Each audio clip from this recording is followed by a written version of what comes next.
जय हिंद बच्चों, न्यू सृजन एकेडमी में आपको बहुत बहुत स्वागत है। आज की क्लास में हम देखने वाले हैं अनेक शब्दों के लिए एक शब्द से कम आपके 50 प्रश्नों को हल करेंगे।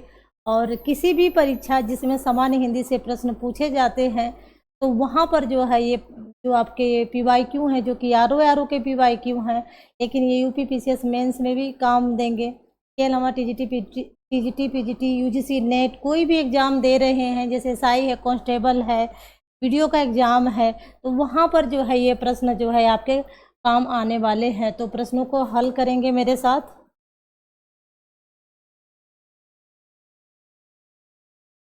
पहला प्रश्न है अज का अर्थ नहीं है। तो अज का अर्थ क्या नहीं है देखेंगे। ऑप्शन आपका कौन सा सही हो जाएगा, ऑप्शन देखेंगे एक बार हम, कौन सा ऑप्शन सही हो जाएगा।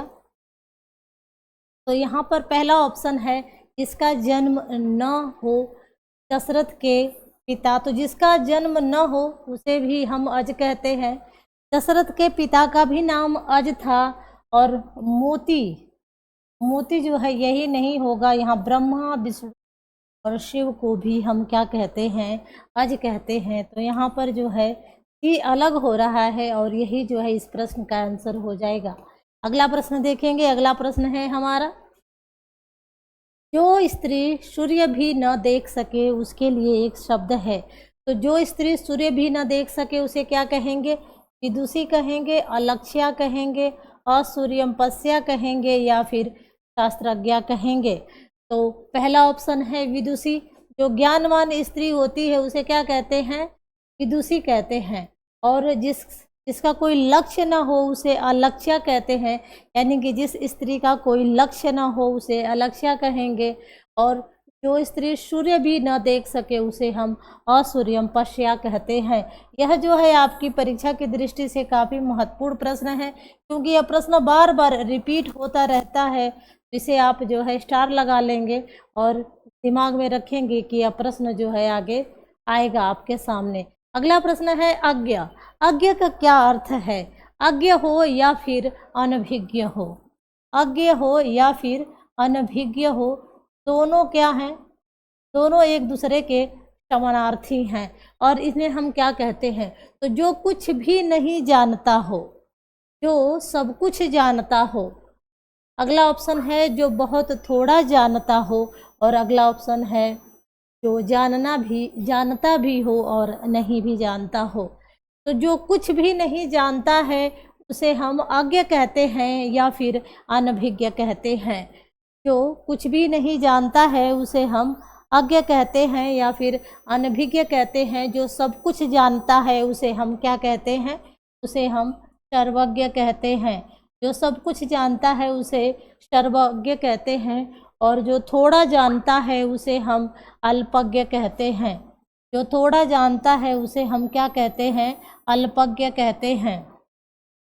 जो जानता भी हो और नहीं भी जानता हो, इसे आप कमेंट करेंगे इसे क्या कहेंगे। आगे बढ़ते हैं और अगला प्रश्न देखेंगे हम। अगला प्रश्न है हमारा,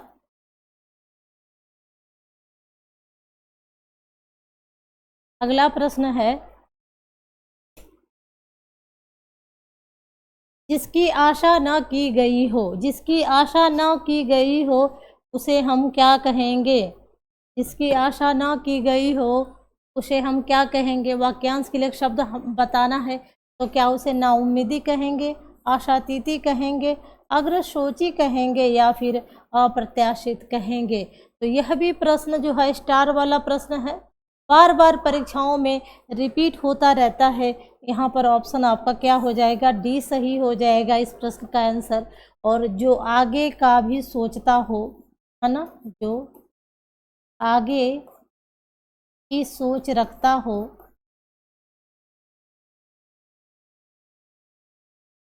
से अग्रसोची कहते हैं। उसे क्या कहते हैं, उसे अग्रसोची कहते हैं। आगे बढ़ेंगे और अगला प्रश्न देखेंगे हम। अगला प्रश्न है हमारा, अपने सहारे पर रहने वाले के लिए एक शब्द है। क्या इसे स्वावलंबी कहेंगे, आत्मनिर्भरी कहेंगे, बलिष्ठ कहेंगे, या फिर आत्मविश्वासी कहेंगे। अपने सहारे पर रहने वाले को क्या कहेंगे? स्वावलंबी कहेंगे, आत्मनिर्भरी कहेंगे, बलिष्ठ कहेंगे या फिर आत्मविश्वासी कहेंगे? तो अपने सहारे रहने वाले को क्या कहते हैं? स्वावलंबी कहते हैं। ठीक है, जिसको खुद पर विश्वास होता है उसे आत्मविश्वासी कहते हैं। आगे बढ़ेंगे और अगला प्रश्न देखेंगे। अगला प्रश्न है, किसी पर विजय प्राप्त करने की इच्छा रखने वाला, किसी पर विजय प्राप्त करने की इच्छा रखने वाले को क्या कहते हैं? यानी कि जब आप किसी को जीतना चाहते हैं तो उसे विजित कहेंगे, विजेता कहेंगे, जिगुसु कहेंगे या फिर जिज्ञासु कहेंगे? तो यहाँ पर ऑप्शन आपका क्या हो जाएगा? सी सही हो जाएगा। जानने की इच्छा रखने वाला, जानने की इच्छा रखने वाला, जानने की इच्छा रखने वाला क्या कहलाता है? तो ये कहलाता है जिज्ञासु। आगे बढ़ेंगे और अगला प्रश्न देखेंगे। जिस पर जीत हासिल कर ली गई हो उसे विजेत कहते हैं और जो विजयी हुआ हो उसे विजेता कहते हैं। आगे बढ़ेंगे और अगला प्रश्न है, कुछ खास शर्तों पर किसी कार्य को करने का समझौता। तो कुछ खास शर्तों पर किसी कार्य को करने का समझौता के लिए एक शब्द क्या होगा? कर्मठता होगा, बेलदारी होगी, ठेकेदारी होगी या फिर संविदा? तो इसे हम संविदा कहते हैं, है ना। कुछ खास शर्तों पर जो कार्य होता है उसे क्या कहते हैं? संविदा कहते हैं। अगला प्रश्न देखेंगे। अगला प्रश्न है हमारा, राज्य द्वारा निकाला गया आधिकारिक आदेश। तो राज्य द्वारा निकाला गया आधिकारिक आदेश क्या कहलाता है? अधिनियम कहलाता है, अध्यादेश कहलाता है, अधियाचना कहलाता है या फिर अधिसूचना कहलाता है? तो यह जो है अध्यादेश कहलाता है। ठीक है, और जो राज्य द्वारा नियम बनाए जाते हैं उसे क्या कहते हैं? अधिनियम कहते हैं। और जो सूचना जारी की जाती है राज्य द्वारा उसे अधिसूचना कहते हैं, और जो याचना की जाती है किसी राज्य द्वारा उसे अधियाचना कहते हैं। आगे बढ़ेंगे और अगला प्रश्न देखेंगे। अगला प्रश्न है हमारा, पैर से सिर तक। वाक्यांश के लिए एक शब्द बताना है, क्या होगा? नखशिख हो जाएगा, सिरोपर हो जाएगा, पाद मस्तक हो जाएगा या फिर अपाद मस्तक हो जाएगा? तो पैर से सिर तक जो है अपाद मस्तक होता है। ऑप्शन आपका यहाँ पर डी सही हो जाएगा। आगे बढ़ेंगे और अगले प्रश्न को देखेंगे। अगला प्रश्न है हमारा, अगला प्रश्न है, अनुचित बात के लिए आग्रह करने वाला। अनुचित बात के लिए आग्रह करने वाला वाक्यांश क्या कहलाएगा? दुराग्रह कहलाएगा, अनाग्रही कहलाएगा, दुराग्रही कहलाएगा या कुआग्रही कहलाएगा? तो यहाँ पर जो है दुराग्रही कहलाएगा। ऑप्शन आपका यहाँ पर सी सही हो जाएगा। और अनुचित बात के लिए आग्रह, अनुचित बात के लिए आग्रह क्या कहलाता है? दुराग्रह कहलाता है। तो ऑप्शन आपका यहाँ पर इस प्रश्न का आंसर सी सही हो जाएगा। आगे बढ़ेंगे और अगले प्रश्न को देखेंगे। अगला प्रश्न है, अनेक शब्दों के लिए एक शब्द के नीचे लिखे विकल्पों में कौन सा विकल्प गलत है? यानी कि यहाँ पर जो जोड़ा है वो एक जो है वो गलत है, बाकी तीन सही हैं। तो जंगल की आग को क्या कहते हैं? दामानल कहते हैं। तो ये तो जोड़ा सही है।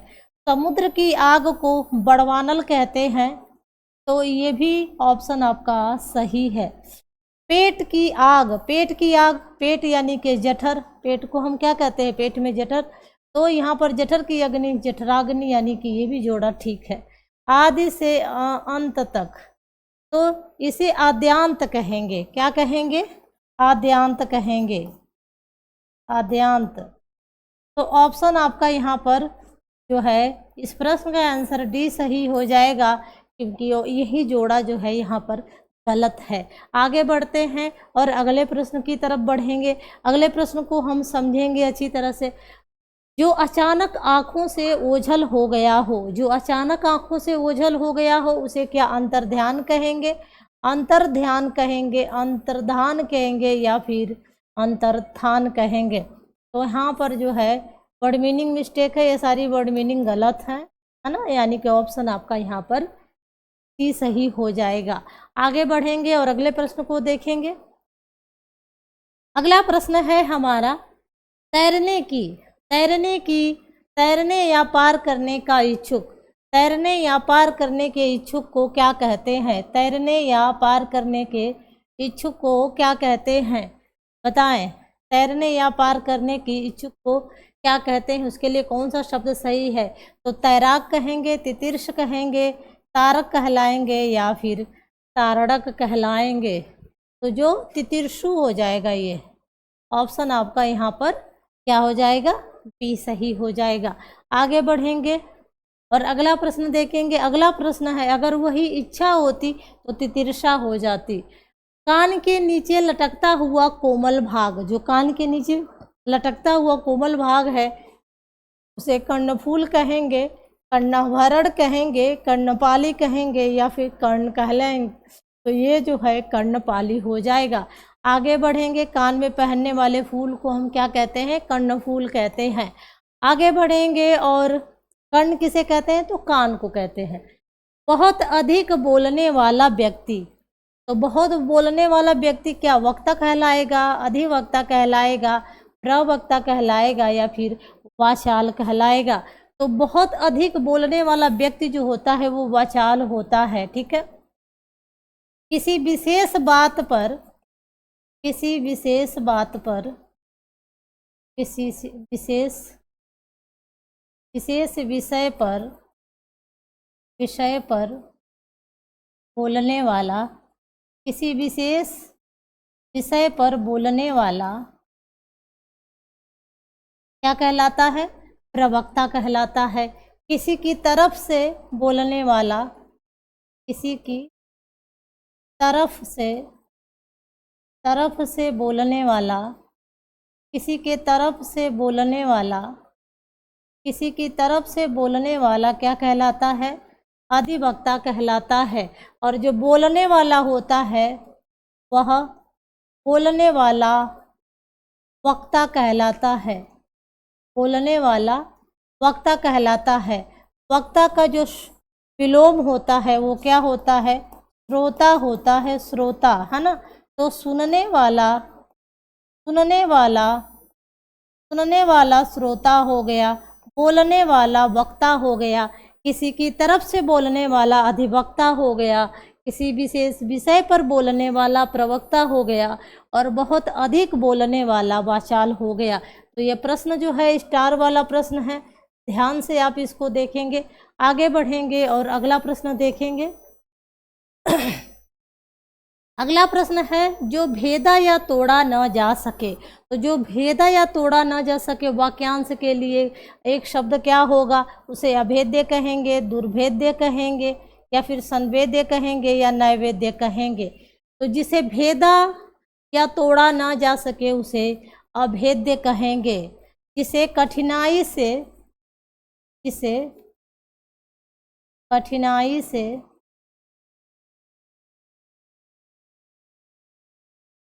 भेदा जा सके उसे दुर्भेद्य कहेंगे, है ना। जिसे कठिनाई से भेदा जा सके उसे क्या कहेंगे? उसे दुर्भेद्य कहेंगे। जिसे कठिनाई से भेदा जा सके उसे क्या कहेंगे? तो उसे दुर्भेद्य कहेंगे। और जो भोग करने योग्य हो, जो भोग करने योग्य हो,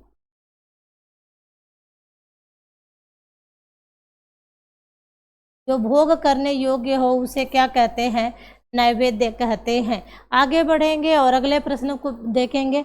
अगला प्रश्न है हमारा अपना मंतव्य साधने वाला, अपना मतलब साधने वाला क्या कहलाता है? परमार्थी कहलाता है, धर्मार्थी कहलाता है, स्वार्थी कहलाता है या फिर सत्यार्थी कहलाता है? तो अपना मंतव्य साधने वाला क्या कहलाता है? स्वार्थी कहलाता है। दूसरों की मदद करने वाला, है ना, परमार्थी कहलाता है। धर्म की राह पर चलने वाला, धर्म की राह पर चलने वाला धर्म की राह पर चलने वाला धर्मार्थी कहलाता है, और सत्य की राह पर चलने वाला, सत्य की राह पर, सत्य की राह पर चलने वाला सत्यार्थी कहलाता है। सत्य की राह पर चलने वाला सत्यार्थी कहलाता है। दूसरों की मदद करने वाला, दूसरों की सहायता करने वाला, सहायता करने वाला, दूसरों की सहायता करने वाला परमार्थी कहलाता है। ध्यान देंगे आप, यह प्रश्न बहुत ही महत्वपूर्ण है। हो सकता है कि परीक्षा में आपके सामने ये रिपीट हो। आगे बढ़ेंगे और अगला प्रश्न देखेंगे। अगला प्रश्न है अपरिणित। अपरिणित शब्द निम्नलिखित में से किस वाक्यांश के लिए प्रयुक्त होता है? यानी कि अपरिणित किससे संबंधित है? तो जिसका परिणाम न निकलता हो, जिसका विवाह न हुआ हो, जिसका विवाह हो चुका हो, जो देखने में प्रीतिकर न हो। तो जो देखने में प्रीतिकर न हो उसे हम अप्रिय कहते हैं। उसे क्या कहते हैं? अप्रिय कहते हैं। जो देखने में प्रीतिकर न हो वो क्या होगा? अप्रिय होगा। जिसका विवाह हो चुका है उसे हम परिणित कहते हैं।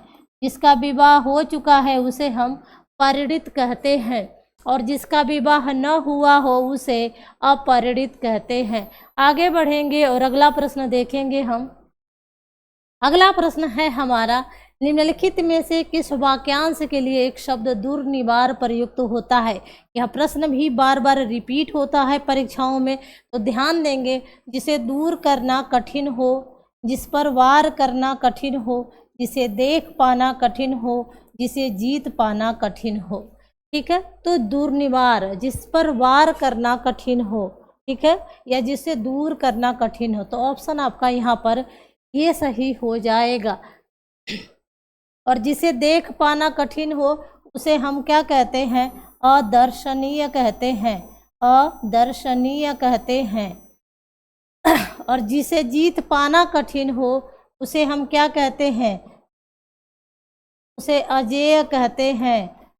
जिसे जीता ना जा सके, जिस पर जीत हासिल ना हो सके उसे हम अजेय कहते हैं। आगे बढ़ेंगे और अगला प्रश्न देखेंगे। अगला प्रश्न है हमारा, जिसे अपनी जगह से अलग कर दिया गया हो तो उसे क्या कहेंगे? विस्थापित कहेंगे, अवस्थापित कहेंगे, संस्थापित कहेंगे या संस्थाजित कहेंगे? तो यहाँ पर क्या हो जाएगा? विस्थापित हो जाएगा, विस्थापन हो जाना, एक वस्तु का दूसरे जगह विस्थापन हो जाना। और यहाँ पर जब हम कोई चीज़ कोई संस्था को हम कहीं लगाते हैं तो वहाँ पर यानी कि हम क्या करते हैं? उसे संस्थापित करते हैं। आगे बढ़ेंगे और अगला प्रश्न देखेंगे। अगला प्रश्न है हमारा, अगला प्रश्न है, बुरे उद्देश्य से की गई गुप्त मंत्रणा। बुरे उद्देश्य से की गई गुप्त मंत्रणा के लिए एक शब्द क्या होगा? तो ऑप्शन देखेंगे, दुरतिक्रम होगा, दुरभिगम होगा, दुरभिसंधि होगी या दुरभियोजन होगा। तो बुरे नीति से जब योजना कोई बना जाएगी तो दुरभियोजन हो जाएगा, और जब मंत्रणा की जाएगी तो उसे दुरभिसंधि कहते हैं। आगे बढ़ेंगे और एक के बाद जो दूसरा क्रम आता है उसे दुरतिक्रम कहते हैं। आगे बढ़ेंगे और अगला प्रश्न देखेंगे। अगला प्रश्न है हमारा, सवाल जवाब बहस हुज्जत या दिए गए उत्तर पर उत्तर के लिए एक शब्द। आसान प्रश्न है लेकिन महत्वपूर्ण प्रश्न है। उत्तरापेक्षी यानी कि उत्तर की अपेक्षा करने वाले को उत्तरापेक्षी कहते हैं। ठीक है, और जिसका उत्तर दे दिया गया हो, यहाँ पर सी इसका आंसर हो जाएगा, इसका मुझे ध्यान नहीं आ रहा है। और जब उत्तर का भी उत्तर दे दिया जाए तो इससे क्या कहते हैं? उत्तरोत्तर कहते हैं, यानी उत्तर के बाद जब उत्तर दिया जाता है। आगे बढ़ेंगे और अगला प्रश्न देखेंगे। अगला प्रश्न है हमारा, खोज करने वाला इस वाक्यांश के लिए एक शब्द है। खोज करने वाले को अन्वेषक कहते हैं, अनुपम कहते हैं, अन्विति कहते हैं या निवेशक कहते हैं। तो जो खोज करने वाला है वो अन्वेषक कहलाता है, और जिसकी उपमा न की जा सके, जिसकी उपमा न की जा सके।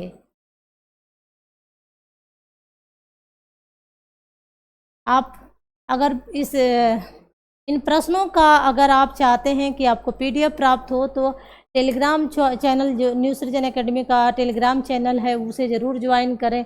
वहाँ पर जो है आपको ये PDF दे दी जाएगी। तो आगे बढ़ते हैं। निवेश करने वाला क्या कहलाता है? निवेश करने वाला निवेशक कहलाता है। निवेश करने वाला निवेशक कहलाता है। निवेश करने वाला निवेशक कहलाता है। आगे बढ़ेंगे और अगला प्रश्न देखेंगे। अगला प्रश्न है हमारा, वह कन्या जिसके साथ विवाह का वचन दिया गया है, तो उसे हम क्या वाग्दत्ता कहेंगे, वागदान कहेंगे, वाग्बद्ध कहेंगे या फिर वाग्दत्त कहेंगे? तो यहाँ पर जो है वाग्दत्ता कहेंगे। ठीक है, जो किसी कन्या का विवाह का वचन दे दिया गया हो वहाँ पर वागदान होगा। और अगर किसी वादे में अगर कोई बद्धित है, यानी किसी ने वचन दे करके बांध लिया है, उसे वाग्दत्त कहेंगे। आगे बढ़ेंगे और अगला प्रश्न देखेंगे। अगला प्रश्न है हमारा, जो स्त्री के वशीभूत है, जो स्त्री के वशीभूत है उसे क्या कहेंगे? स्त्री प्रेमी कहेंगे, स्त्रैण कहेंगे, स्त्रोचित कहेंगे या त्रियावसी कहेंगे? तो त्रियावसी को भी हम कहते हैं जो स्त्री के बस में रहता है, और स्त्री के जैसे जिसके विचार होते हैं उसे स्त्रोचित कहते हैं। जो स्त्री से प्यार करता है उसे स्त्री प्रेमी कहते हैं। लेकिन जो स्त्री के एकदम बिल्कुल बस में, किसी स्त्री ने बिल्कुल अपने बस में कर रखा है, तो उसे हम क्या कहते हैं? स्त्रैण कहते हैं। आगे बढ़ेंगे और अगला प्रश्न देखेंगे। अगला प्रश्न है हमारा, प्रतिपदा का उपयुक्त अर्थ है। तो प्रतिपदा का उपयुक्त अर्थ क्या होगा? एकादशी हो जाएगा, पूर्णिमा हो जाएगा, विरोधिनी हो जाएगा या फिर पक्ष की पहली तिथि हो जाएगी। तो प्रतिपदा जो है किसी भी पक्ष की, पक्ष कौन से? कृष्ण और शुक्ल, कृष्ण और शुक्ल, और ये दोनों एक दूसरे के विलोम शब्द भी हैं। कृष्ण और शुक्ल एक दूसरे के विलोम शब्द हैं, और इसकी जो पहली तिथि है, इन दोनों की पहली तिथि को हम क्या कहते हैं? प्रतिपदा कहते हैं। ठीक है, और किसी भी पक्ष के 11वीं तिथि को एकादशी कहते हैं। ठीक है, शुक्ल पक्ष की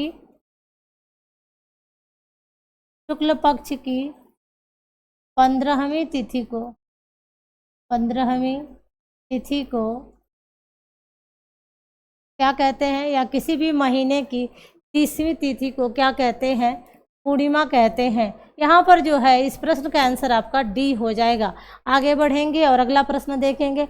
अगला प्रश्न है हमारा, जो छिड़ न हो सके उसके लिए उपयुक्त शब्द क्या होगा?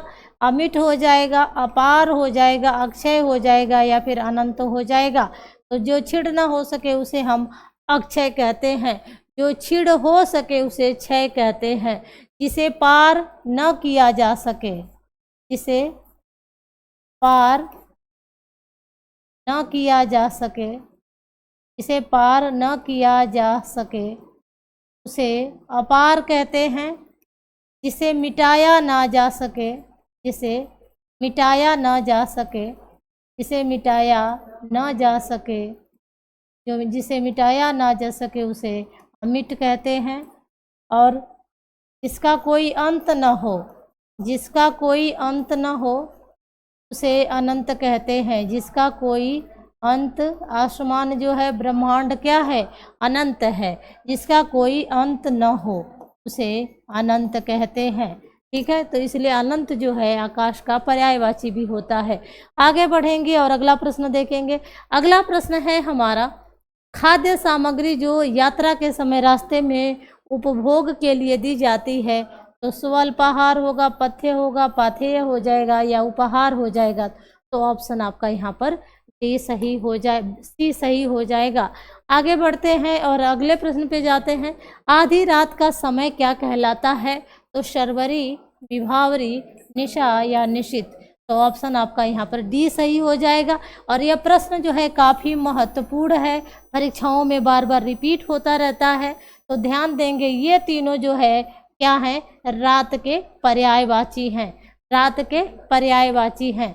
आगे बढ़ेंगे और अगले प्रश्न पे जाएंगे। अगला प्रश्न है हमारा, शक्तिशाली, दयालु, शांत, धीर और योद्धा नायक के लिए क्या कहते हैं? धीर ललित कहते हैं, धीरोदत्त कहते हैं या धीरोदात्त कहते हैं? तो जो शांत है, धीर है, तो उसे धीरोदात्त कहते हैं। लेकिन अगर वो घमंडी भी है, अगर वो घमंडी उसमें जुड़ जा रहा है, योद्धा तो है लेकिन घमंडी है, तो वो धीरोदात्त हो जाएगा। और जो योद्धा भी है लेकिन उसको जो है ललित कलाओं का भी ज्ञान है, यानी कि वो बांसुरी बजाना जाता है या कुछ भी बीड़ा बजाना जानता है या कुछ भी या गीत गाना जाता है, कविता लिखना जानता है, यानी कि जब उसको जो है वीरता के साथ साथ किसी ललित कविता का, ललित कला का भी ज्ञान है, तो उसे धीर ललित कहते हैं। तो ऑप्शन आपका यहाँ पर सी सही हो जाएगा। आगे बढ़ेंगे और वो स्टार वाला प्रश्न है, उसे आप ध्यान देंगे। वह नायिका जो अपने पति के परदेश में होने के कारण दुखी हो, तो जो पति के परदेश में रहने से दुखी नायिका है वो क्रोशित पतिका कहलाएगी, वियोगिनी कहलाएगी, विरह दग्धा कहेगी या फिर खंडिता कहलाएगी? तो यहाँ पर वियोगिनी हो जाएगा। जिसका पति परदेश रहता हो, जिसका पति परदेश रहता हो, जिसका पति परदेश रहता हो, जिसका पति परदेश रहता हो, उसे प्रोषित पतिका कहते हैं। और जो विरह की अग्नि में, जो स्त्री विरह की अग्नि में जल रही हो, जो विरह की अग्नि में, जो विरह के अग्नि में जल रही हो, जो विरह की अग्नि में जल रही हो, उसे विरह दग्धा कहेंगे। इसका पति, इसका पति अन्य स्त्री के साथ, अन्य स्त्री के साथ रात बिताकर आया हो,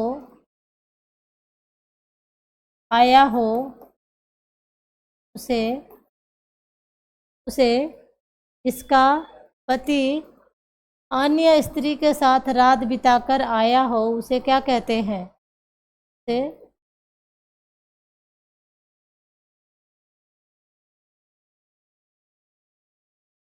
साथ रात बिताकर आया हो, उसे खंडिता कहते हैं।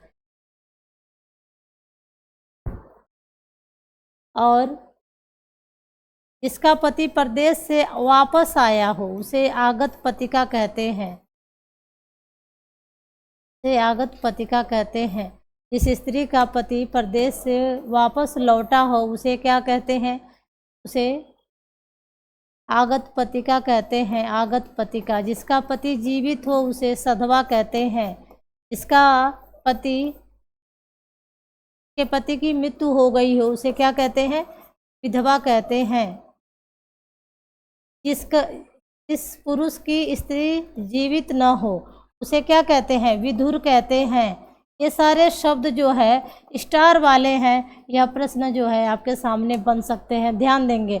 आगे बढ़ेंगे और अगले प्रश्न को देखेंगे। अगला प्रश्न है हमारा, जिसके पास कुछ न हो, जिसके पास कुछ न हो उसे अभावग्रस्त कहेंगे, अकिंचन कहेंगे, दीनहीन कहेंगे, महादीन कहेंगे? तो जिसके पास कुछ न हो उसे अकिंचन कहते हैं। जो बहुत ही गरीब हो उसे क्या कहते हैं? महादीन कहते हैं। आगे बढ़ेंगे, मोक्ष की इच्छा रखने वाले को क्या कहते हैं? तो योगी कहेंगे, मुक्तकामी कहेंगे, मुमुक्षु कहेंगे या फिर तपस्वी कहेंगे? तो मोक्ष की इच्छा रखने वाला क्या कहलाता है? मुमुक्षु कहलाता है। लेकिन मोक्ष की इच्छा क्या होती है? मुमुक्षा कहलाती है। और जो काम से मुक्त हो उसे मुक्तकामी कहते हैं। तप करने वाला तपस्वी कहलाता है। योग करने वाला योगी कहलाता है। आगे बढ़ेंगे, तैरने की इच्छा को क्या कहते हैं? तो तैरने की इच्छा को तरणेच्छा कहते हैं, तितिक्षा कहते हैं, संतरेच्छा कहते हैं, परीक्षा कहते हैं, तो यहाँ पर तितिर्षा हो जाएगा। ऑप्शन आपका यहाँ पर बी सही हो जाएगा। प्रश्न जो है महत्वपूर्ण है। तैरने का जो इच्छुक है उसे तितिर्षु कहेंगे। उपनिवेश से संबंधित हो, यानी कि जो उपनिवेशिक हो जाएगा यहाँ पर, या उपनिवेशिक होगा तो यहाँ पर ऑप्शन आपका यहाँ पर वर्ड मीनिंग के, यानी कि यहाँ पर बर्तनी शुद्धि का यह प्रश्न है। और यहाँ पर उपनिवेश से संबंध हो जिसका, के हम क्या कहते हैं, औपनिवेशिक कहते हैं। यहाँ पर क्या करेंगे, उपनिवेश प्लस इक प्रत्यय को जोड़ेंगे। ठीक है, तो जब इक प्रत्यय लगेगा तो ऊ जो है क्या हो जाएगा, औ हो जाएगा। ठीक है, और औपनिवेशिक शब्द ई की मात्रा लग जाएगी।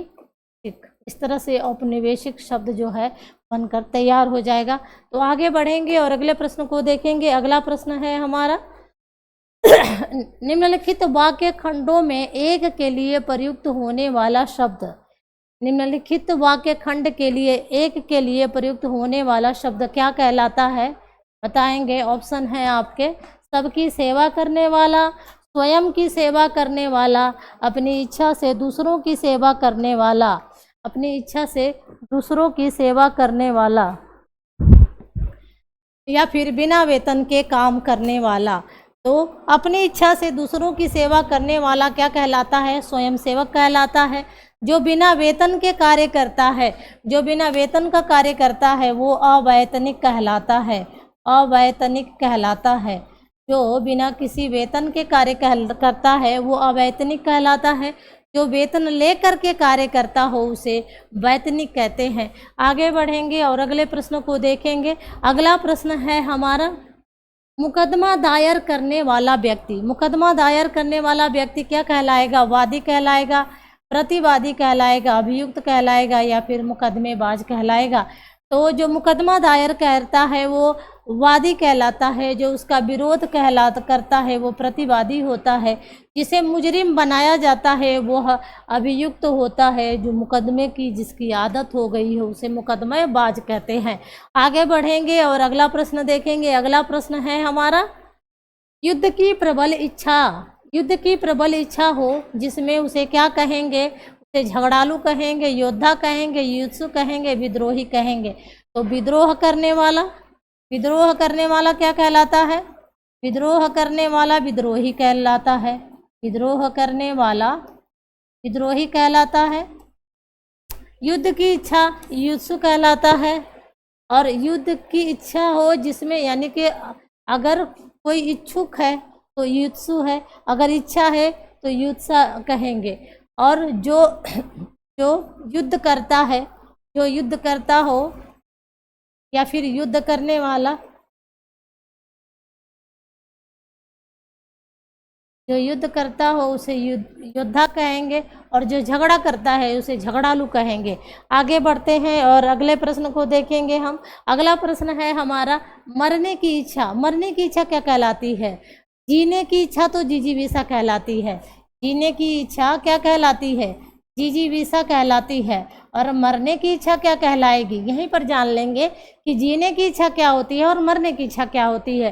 तो जीने की इच्छा जिजीविषा, जीने की इच्छा जो है क्या हो जाती है, जिजीविषा। और मरने की इच्छा क्या होती है, मरने की इच्छा क्या होती है, मरने की इच्छा होती है मुमूर्षा हो जाएगी। ऑप्शन आपका यहाँ पर। और अगर मरने का कोई इच्छुक है ना, मरने का इच्छुक मुमूर्षु कहलाएगा। ठीक है, मरने का इच्छुक, जिसकी आत्महत्या करने का मन हो उसे क्या कहते हैं, मुमूर्षु कहते हैं। और जो मरने की इच्छा होती है उसे क्या कहते हैं, तो मुमूर्षा कहते हैं।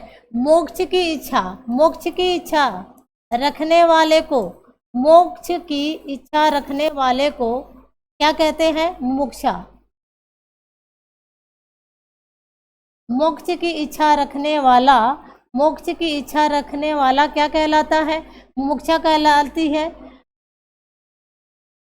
सॉरी, मोक्ष की इच्छा जो है यहाँ पर ध्यान देंगे, मोक्ष की इच्छा जो होती है वह क्या हो जाती है, मुमुक्षा हो जाती है, मुमुक्षा हो जाती है। और मोक्ष की इच्छा रखने वाला, मोक्ष की इच्छा रखने वाला मोक्ष की इच्छा रखने वाला क्या कहलाता है, मुमुक्षु। प्रश्न कैसे भी देगा घुमा करके, आपको सब कुछ जानना है। आगे बढ़ेंगे और आगे प्रश्न पे, अगले प्रश्न को देखेंगे हम। अगला प्रश्न है हमारा, जो रूढ़ियों में विश्वास करता हो, तो जो रूढ़ियों में विश्वास करता है उसे परंपरावादी कहते हैं या रूढ़िवादी कहते हैं, रूढ़िबद्ध कहते हैं या रूढ़िवादिता कहते हैं। तो इसे हम रूढ़िवादी कहते हैं। जो परंपरा को मानता है, जो परंपरा को मानता है, परंपरा, जो परंपरा को मानता है, मानता हो, उसे परंपरावादी कहेंगे। जो रूढ़ियों में बद्ध हो, जो रूढ़ियों से बधा हो, जो रूढ़ियों से बधा हो उसे, या बद्धित हो, उसे रूढ़िबद्ध कहेंगे। और परंपरा से चलने वाली जो रूढ़ी है वह क्या कहलाती है, रूढ़िवादिता कहलाती है। आगे बढ़ेंगे, जो एक पीढ़ी से दूसरे पीढ़ी तक जाती है उसे रूढ़िवादिता कहते हैं। अगला प्रश्न है, जो देश से प्रेम करता है। तो यह प्रश्न बिल्कुल आसान है, आंसर क्या हो जाएगा, देशभक्त हो जाएगा, देश रक्षक हो जाएगा, देशवासी हो जाएगा, या फिर देश सेवा हो जाएगा। तो जो देश से प्रेम करता हो क्या कहलाएगा, वह, जो देश से प्रेम करता है वह देश भक्त कहलाता है। ठीक है, जो देश की सेवा करता है उसे, जो देश की सेवा हम करते हैं उसे देश सेवा कहेंगे। देश में रहने वाला देशवासी होगा, देश की रक्षा करने वाला देश रक्षक कहलाता है। ठीक है, आगे बढ़ेंगे और अगला प्रश्न है, क्षण भर में नष्ट हो जाने वाले को क्या कहेंगे। तो उसे क्षणातुर कहेंगे, क्षुधातुर कहेंगे, या फिर क्षणभंगुर कहेंगे, या फिर क्षणोत कहेंगे। तो जो भूख से आतुर हो उसे क्षुधातुर कहते हैं, जो एक पल भी बेचैन हो उसे क्षणातुर कहते हैं, और जो क्षण भर में नष्ट हो जाए उसे क्षणभंगुर कहते हैं। आगे बढ़ेंगे और अगले प्रश्न को देखेंगे। अगला प्रश्न है हमारा, जो तुरंत कोई युक्ति सोच ले, यानी कि कोई भी उपाय, कोई भी कठिनाई में उपाय सोच ले, उसे सर्वज्ञ कहेंगे, दूरदर्शी कहेंगे, प्रतिमन्मति कहेंगे, या फिर दार्शनिक कहेंगे। तो जिसे दर्शन का ज्ञान हो, जिसे दर्शन का ज्ञान हो, जिसे दर्शन का ज्ञान हो उसे दार्शनिक कहते हैं। जो दूर की देखने वाला या सोचने वाला दूरदर्शी कहलाता है। और सब कुछ जानने वाला, सब कुछ जानने वाला, सब कुछ जानने वाला सर्वज्ञ कहलाता है। थोड़ा जानने वाला अल्पज्ञ कहलाता है, और बहुत कुछ जानने वाला बहुज्ञ कहलाता है। यह प्रश्न जो था, स्टार वाला प्रश्न था, उसको आप ध्यान देंगे। अगला प्रश्न है, जिस पर उपकार किया गया हो। तो जिस पर उपकार किया गया हो उसे उर्वरा कहेंगे, कृत कहेंगे, कृतज्ञ कहेंगे, या कृतार्थ। तो ऑप्शन आपका यहाँ पर कौन सा सही हो जाएगा, कृतार्थ हो जाएगा। जो उपकार को मानता है, जो उपकार को मानता है उसे, जो उपकार को मानता हो, जो उपकार को मानता हो उसे क्या कहेंगे, कृतज्ञ कहेंगे। और इसी का विलोम होता है कृतघ्न, और वो भी पूछा जाता है, वो भी परीक्षाओं में बार बार पूछा जाता है। कृतघ्न जो है बार बार परीक्षाओं में रिपीट होता है। तो उसे, जो उपकार को नहीं मानता है, यहाँ पर क्या करेंगे, न आ जाएगा, निगेटिव आ जाएगा। जो उपकार को नहीं मानता है वह कृतज्ञ होता है, जो उपकार को मानता है वो कृतज्ञ होता है। और उपजाऊ भूमि जो होती है, उपजाऊ भूमि क्या कहलाती है, उर्वरा कहलाती है। आगे बढ़ेंगे, अगला प्रश्न है हमारा, जो तुरंत कोई युक्ति सोच ले उसे क्या कहेंगे? तो उसे प्रत्युत्पन्नमति कहते हैं। प्रश्न रिपीट हुआ है। अगला प्रश्न है, देखेंगे अगला प्रश्न है हमारा, जिसे ईश्वर में विश्वास हो। जिसे ईश्वर में विश्वास हो उसे ईश्वरी, भक्त, आस्तिक या पुजारी कहेंगे। तो भक्त, पुजारी और ईश्वरी ये सब एक दूसरे के क्या हैं? पर्यायवाची हैं। और इस प्रश्न का आंसर क्या हो जाएगा? आस्तिक हो जाएगा। इसका विलोम क्या होता है? तो विलोम इसका होता है नास्तिक, यानी कि जो ईश्वर को नहीं मानता है वो नास्तिक है, और जो ईश्वर को मानता है वो आस्तिक है। आगे बढ़ेंगे और अगले प्रश्न को देखेंगे।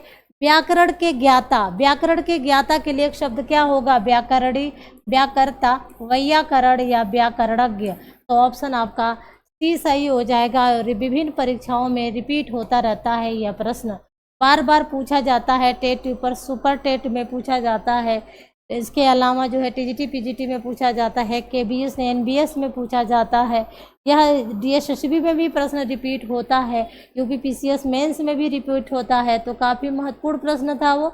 जो अपने कर्तव्य का निश्चय न कर सके, जो अपने कर्तव्य का निश्चय न कर सके उसे क्या कहेंगे?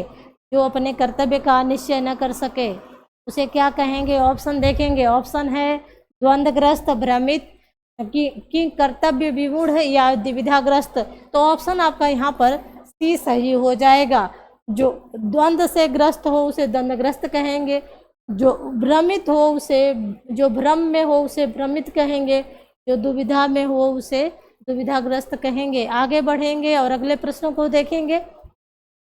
अगला प्रश्न है हमारा, जो बहुत मंद गति से कार्य करता हो उसे क्या कहते हैं? मंथर कहते हैं, दीर्घसूत्री कहते हैं, शतवर कहते हैं या फिर मंदाक्रांत।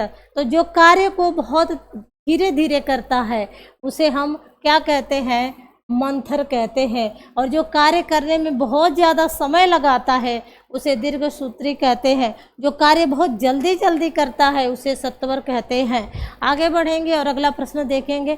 अगला प्रश्न है हमारा, अगला प्रश्न है, अव्यक्त शब्द के लिए प्रयुक्त एक वाक्य है।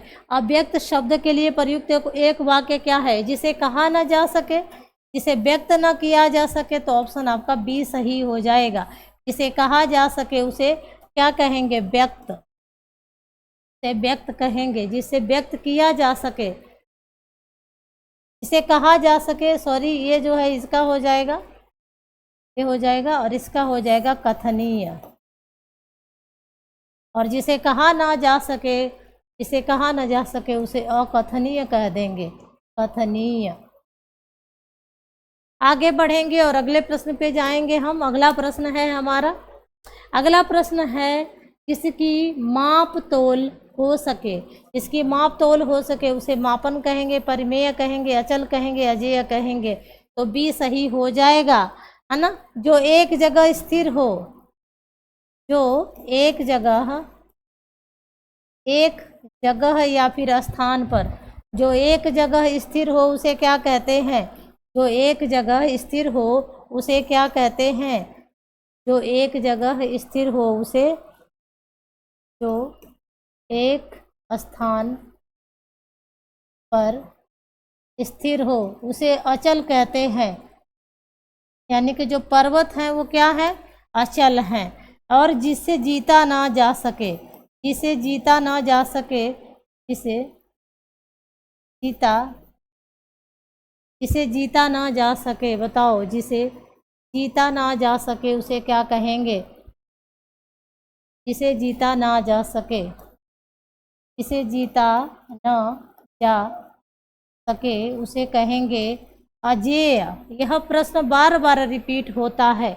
और जिसकी माप तोल न हो उसे क्या कहेंगे? अपरिमेय कहेंगे, उसे अपरिमेय कहेंगे।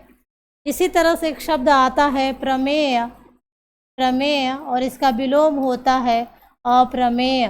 तो इसको कमेंट करेंगे आप, क्या होगा इसका, तो वाक्यांश के लिए शब्द इसका क्या होगा।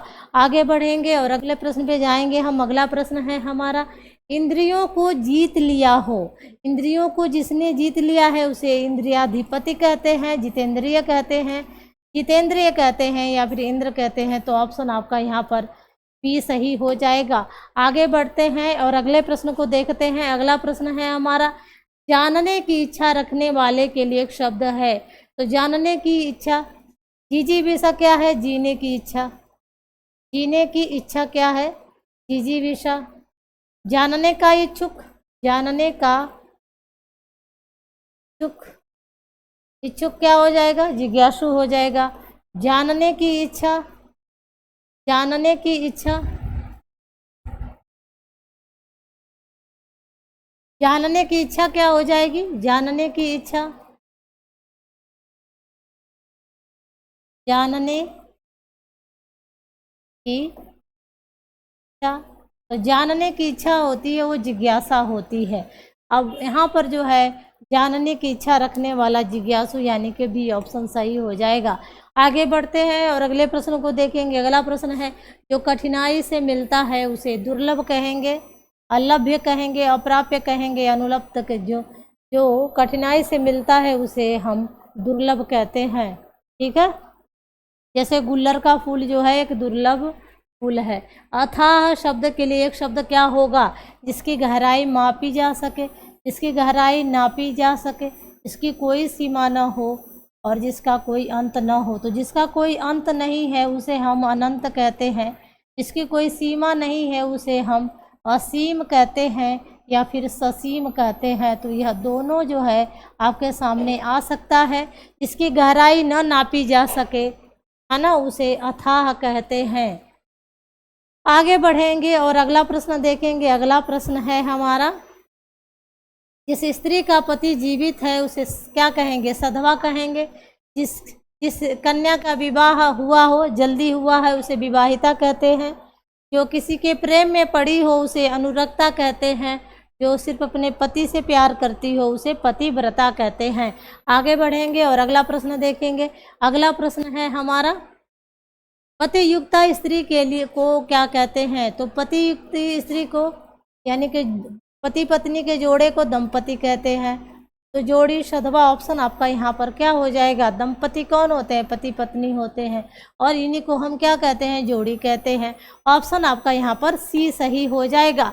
अगला प्रश्न देखेंगे। अगला प्रश्न है हमारा, वह लड़की जिसका विवाह होने को हो, जिसका विवाह होने को हो उसे क्या कहेंगे? सधवा कहेंगे, वंध्या कहेंगे, वैवाहिकी कहेंगे, विवाहिता कहेंगे। तो ऑप्शन आपका यहाँ पर सी हो जाएगा।